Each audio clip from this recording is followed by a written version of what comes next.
Bienvenue dans cette nouvelle édition d'information sur Africa 24. Voici les titres de l'actualité. Pas d'élection ou prolongation de la transition, ce sont les slogans qui ont été scandés par des manifestants burkinabés ce samedi 11 mai lors d'une manifestation au stade municipal. Ces manifestations de soutien interviennent à moins de 2 mois de la fin de la transition dirigée par Ibrahim Traoré. En Côte d'Ivoire, investiture de Laurent Gbagbo comme candidat aux prochaines élections présidentielles prévues pour octobre 2025. Le représentant du Parti des peuples africains Côte d'Ivoire a affirmé ne vouloir faire qu'un seul mandat de 5 ans. Et enfin, c'est désormais au ministère de l'Intérieur gabonais qu'a été confiée la lourde tâche d'organiser les élections politiques qui sont prévues en août 2025, les institutions précédentes ayant failli à la mission selon les autorités de transition. Les détails dans ce journal. Au Tchad, l'arrestation d'au moins 76 militants du parti politique de Succès Masra. L'information a été annoncée ce 11 mai par le procureur de la République de N'Djamena. Arrêtés après le scrutin des élections présidentielles qui s'est tenu le 6 mai dernier, ils sont actuellement tous détenus à la prison de Klessoum. Faux, usage de faux, usurpation de titres et complicité, ce sont les motifs de leurs arrestations. Rappelons que ces arrestations interviennent dans un contexte politique sous tension depuis la proclamation des résultats provisoires donnant notamment Mahamat Idriss Déby vainqueur au premier tour avec 61% des voix, suivi de son premier ministre Succès Masra avec 18% des suffrages. Prolonger le gouvernement de transition, c'est la demande de plusieurs centaines de Burkinabés qui ont répondu à un appel à manifester ce 11 mai, un appel lancé par la coordination nationale des associations de veille citoyenne. Les manifestants se sont rassemblés dans diverses localités du pays et ils ont convergé vers le stade Issoufou Joseph Konombo de Ouagadougou, Cheikh Omar Kamara. Au Burkina Faso, des milliers de personnes se sont rassemblées samedi 11 mai 2024 au stade Issoufou Joseph de Ouagadougou, la capitale burkinabé, pour manifester leur soutien au gouvernement de transition dirigé par le capitaine Ibrahim Traoré. Ce grand rassemblement intervient à la suite d'un appel de la Coordination nationale des associations de veille citoyenne CNAVC. Cette dernière a appelé à la tenue des assises nationales devant déterminer la suite à donner à la transition qui arrivera à échéance le 1er juillet 2024, conformément à la charte de la transition du 14 octobre 2022. Pour continuer cette marche triomphale, toutes les couches de notre société sans exception, sans distinction aucune, sont appelés à décider dans un futur proche du destin de notre pays qui n'est rien d'autre que la prolongation pure et simple de cette transition qui est celle du peuple couronné par le digne fils du pays, le capitaine Ibrahim Traoré. Les manifestants ont également réclamé, entre autres, la prolongation de la transition ainsi qu'une nouvelle constitution pour la libération totale et la refondation du Burkina Faso. Une fois de plus, le peuple aura l'occasion de s'assumer devant l'histoire et de se sauver lui-même sous le leadership éclairé d'un homme d'État, au sens du terme, le capitaine Ibrahim Traoré. Oui aux assises nationales, oui à la prolongation pure et simple de la transition. Pour rappel, le capitaine Ibrahim Traoré est arrivé au pouvoir en septembre 2022 à la suite d'un coup d'État contre le lieutenant-colonel Paul-Henri Damiba qui avait renversé Roch Marc Christian Kaboré 8 mois plus tôt. Cette crise institutionnelle est le résultat d'une situation sécuritaire qui ne cesse de se dégrader depuis près de 10 ans. Dans l'actualité également, le Parti des peuples africains Côte d'Ivoire a procédé ce 10 mai 2024 à l'investiture de son représentant candidat pour l'élection présidentielle d'octobre 2025. Une investiture qui s'est tenue à Abidjan et durant laquelle l'ex-président Laurent Gbagbo a exprimé son souhait de briguer un seul mandat de 5 ans. Esther Conan. Le Parti des peuples africains Côte d'Ivoire, PPACI, a investi son candidat pour l'élection présidentielle d'octobre 2025. Le parti d'opposition a précédé à l'investiture de l'ex-président Laurent Gbagbo. Le vendredi 10 mai à Abidjan devant un parterre de personnalités, notamment des représentants de partis politiques tels que le PIT, le MFA, des diplomates, des chefs traditionnels. J'accepte d'être votre candidat pour aller à la bataille. Nous ne pouvons pas laisser les autres se battre pour nous. Laurent Gbagbo, alors âgé de 78 ans, a affirmé ne vouloir faire qu'un seul mandat de 5 ans. Parmi les 10 priorités du candidat du PPACI pour l'élection présidentielle figurent en premier lieu la santé, l'éducation et le logement. Mes chers amis, si nous voulons que notre pays soit bien, menons des combats. Je vais faire un seul mandat.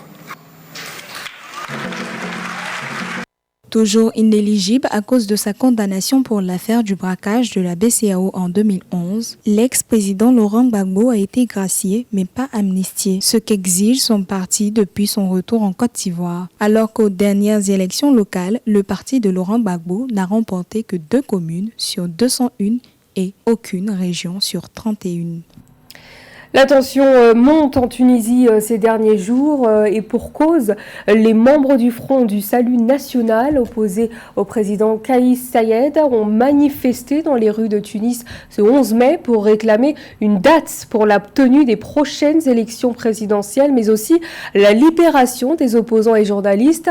En effet, une vague d'arrestations a visé des journalistes et des avocats, parmi lesquels l'arrestation de l'avocate Sonia Damani ce samedi 11 mai à Tunis, réputée pour ses critiques envers le président du régime actuel.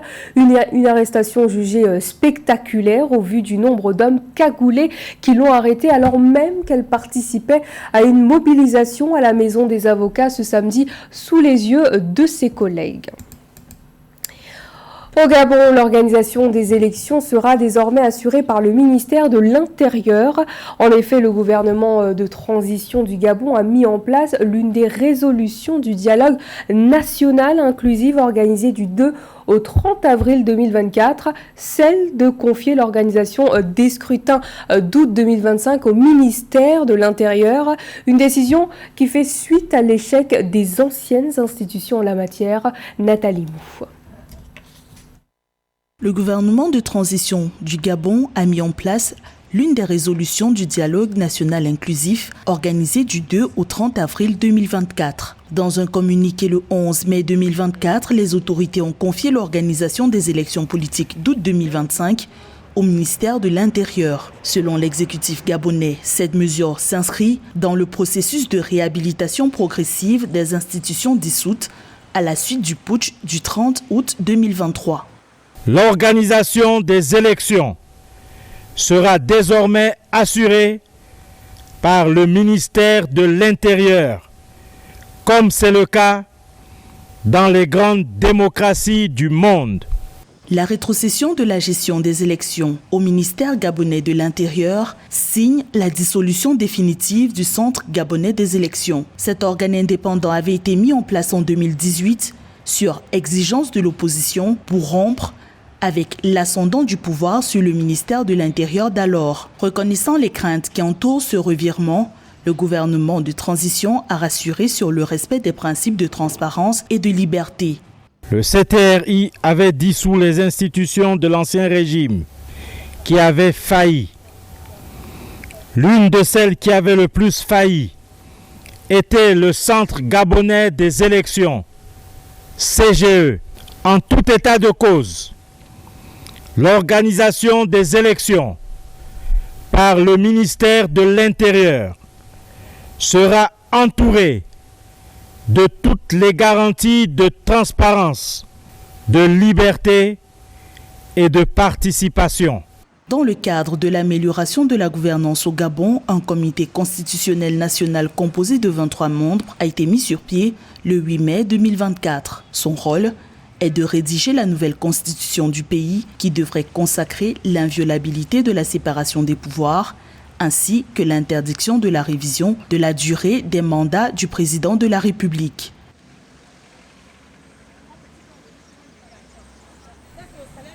À présent de l'économie, la Tanzanie connaît un regain d'investissement avec une augmentation de 5,7 milliards de dollars entre l'année fiscale 2023-2024. Cette hausse des investissements dans le pays d'Afrique de l'Est devrait stimuler les taux d'emploi, la croissance économique et le développement du pays. Un sujet de Sarah Yemeli. Alors que les investisseurs s'élèvent à 1,9 milliard de dollars en 2020, la Tanzanie a connu une augmentation de 5,7 milliards de dollars entre l'année fiscale 2023-2024. Selon le Centre d'investissement de Tanzanie, au cours des 3 premiers mois de 2024, il a reçu 211 projets d'investissement d'une valeur de 1,475 millions de dollars. Ces projets devraient créer environ 25 000 nouveaux emplois, stimuler le développement et la croissance économique dans ce pays de l'Afrique de l'Est. La Tanzanie est également entourée de 6 pays sans littoral, offrant aux investisseurs la possibilité d'atteindre de nombreux autres marchés. Nous devons chercher un moyen d'attirer davantage d'investissements dans les usines qui produisent des matières premières nécessaires aux industries que nous construisons. Le paysage politique et les politiques récentes en Tanzanie ont simplifié l'enregistrement des entreprises, attirant les investisseurs du monde entier. Malgré les difficultés rencontrées par la Tanzanie en 2019 et les multiples retards dus à des préoccupations environnementales, le projet énergétique phare du pays, la centrale hydroélectrique Julius Nyerere, a été mis en service et produit 237 MW d'électricité stable, une étape cruciale dans l'effort de production d'électricité du pays selon les experts. Très bientôt, nous aurons un accès à l'énergie beaucoup plus garanti que par le passé, ce qui signifie que cela stimulera encore davantage les possibilités d'investissement dans le secteur manufacturier.